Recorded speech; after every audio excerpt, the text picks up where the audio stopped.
सर्वच महाराष्ट्रातल्या लोकांना त्या ठिकाणी माहित आहे.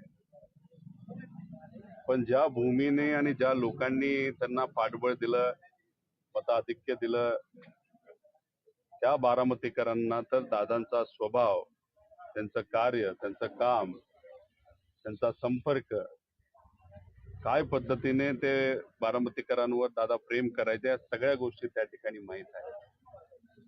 दुर्दैव असं की पोटनिवडणूक ही जी बारामतीमध्ये त्या ठिकाणी होत आहे, ते दादा गेल्यानंतर ती खरं तर इथं होत आहे.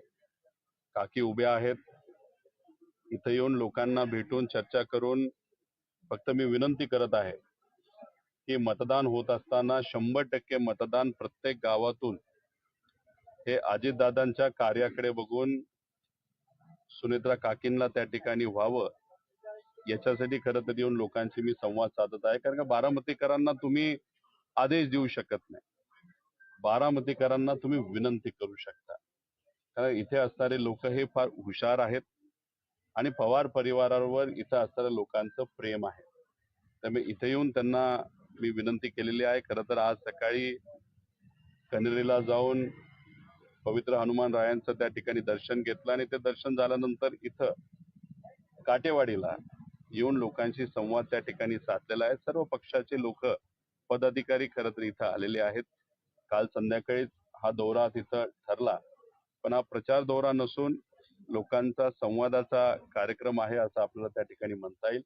आणि इथं लोकांशी संवाद साधून पुढच्या गावासाठी त्या ठिकाणी मी आता जात आहे. पूर्वी कसं पवार कुटुंबीय सर्व एकत्र यायचं आणि प्रचाराकरता उतरायचं, तशा पद्धतीने हा प्रचार होणार आहे.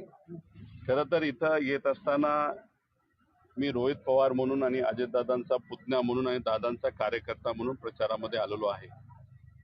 पूर्वीच्या निवडणुका जर आपण बघितल्या तर लोकांना सुद्धा माहिती आहे आणि अख्ख्या महाराष्ट्राने त्या ठिकाणी बघितलेलं आहे. पवार साहेबांची निवडणूक असो, अजित काकांची असो, नाहीतर आत्यांची असो, प्रत्येक निवडणुकीला परिवार म्हणून आम्ही सर्वजण एकत्रित त्या ठिकाणी फिरत होतो.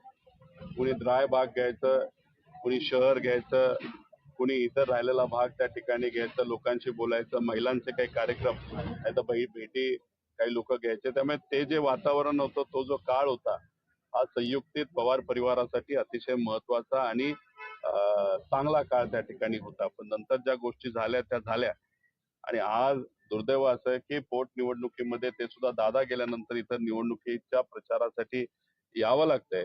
हे खरं तर मनाला लागणारं, दुःख देणारं असलं तरी दादांकडे बघून या इलेक्शन मध्ये आजपर्यंत कोणालाच एवढी लीड मिळाली नाही, तेवढी लीड ही त्यांच्या पक्षाला इथून कशी मिळेल यासाठी प्रत्येक व्यक्ती आपापल्या लेवलला त्या ठिकाणी प्रयत्न करत आहे. आपण पाहिलंय की